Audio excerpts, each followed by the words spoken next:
Hey dudes, Jujutsu Kaisen mod's work on Beta 2 is finally coming to an end. Let's get to what was done today. Let's start with the big Jugo rework. Now the abilities are available in one place. In the context menu of the Jugo hand we can find fire manipulation, turn it on and now we can find the edit fire manipulation button. A menu opens up in front of us with fire punch, flamethrower, fire minigun, instantaneous ignition, meteor.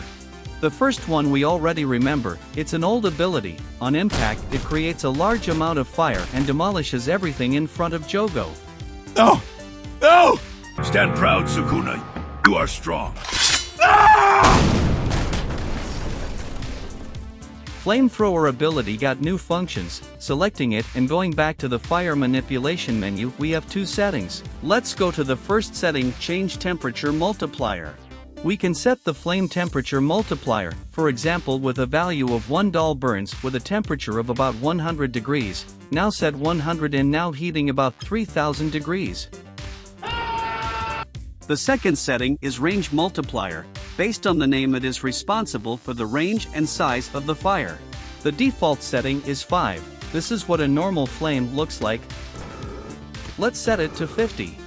As we can see the flame has become huge, but be careful, if Jugo spends all his energy he will die and disappear. The next ability from the new series, Fire Minigun, this ability creates a barrage of fire beams that hit everything it touches. Instantaneous ignition is also an old ability. If you activate your hand on a person without Jujutsu system he will catch fire. And the long-awaited meteor.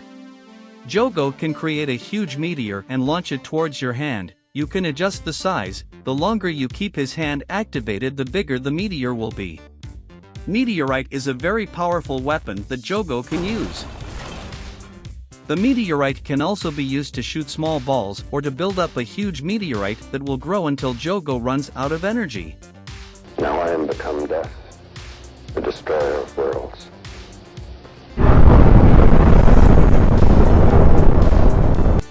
Now Jugo's abilities are given out more easily in the ability picker. Let's find the fire controller and click on our character's hand. Jugo's abilities are mostly focused on fire and destruction, and now we'll move on to a new character. Let's move on to the next character, which is Hanami. Hanami now has two abilities. The first one is wooden balls. In the context menu of the hand, we will enable wooden ball ability. Activate the hand and launch wooden ball. The ball releases a wooden pole and impales the opponent. If you don't dodge it, you will regret it a lot. No! In the second hand we have Cursed Bud ability. Activate and touch the character with Jujutsu system, you will release a flower that feeds on energy. But this flower does not work on creatures without energy, you should consider this.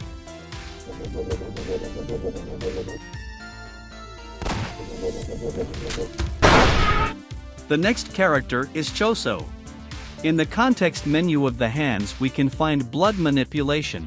Let's turn it on and go to the menu and see a large number of functions and modes.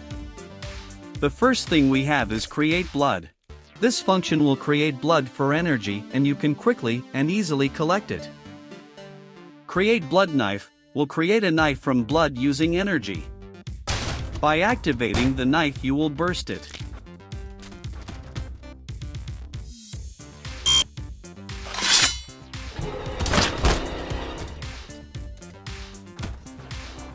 Absorb mode, when activated your hand will collect blood around it to use techniques that require blood in storage. For absorb mode we can also increase the radius of blood interaction. For this purpose in the menu select set blood detect area and we can change this radius, making it larger or smaller. After we have collected blood we can use create orb mode. These orbs are needed for supernova, slicing exorcism, circle blood attack techniques. So, let's create an orb near our opponent and selecting supernova mode. Now by activating our hand we will explode the orb and the blood will pierce the creatures near this orb. Now create an orb and select circle blood attack mode. Now activate the hand by pointing at the orb and it will become a disc. Now point the hand at the target and activate it. The disc will fly into the target at high speed and cut it.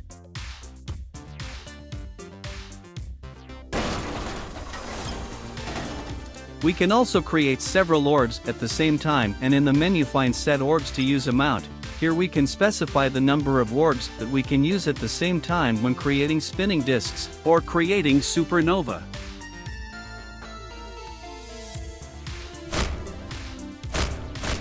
The orb can also be destroyed, for example, if something crashes on it at high speed.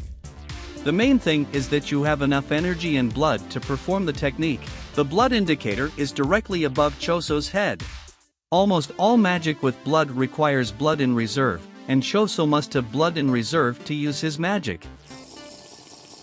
The next ability is Slicing Exorcism.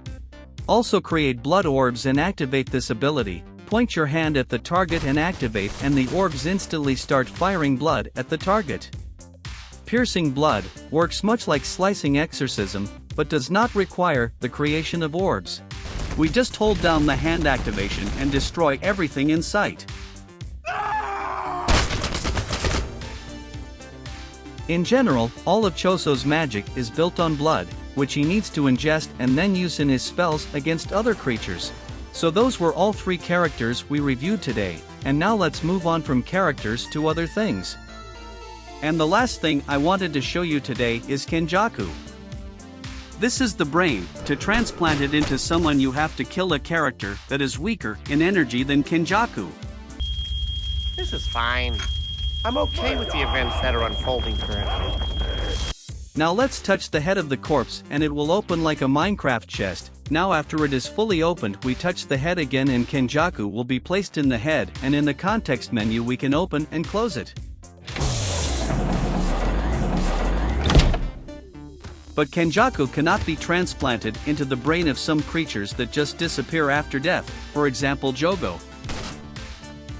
Also, if you lose limbs, Kenjaku will regrow them and take away all the wounds. So, that was all the creatures and objects we reviewed today. And now for the important part. Very soon Beta 2 will be available on Patreon.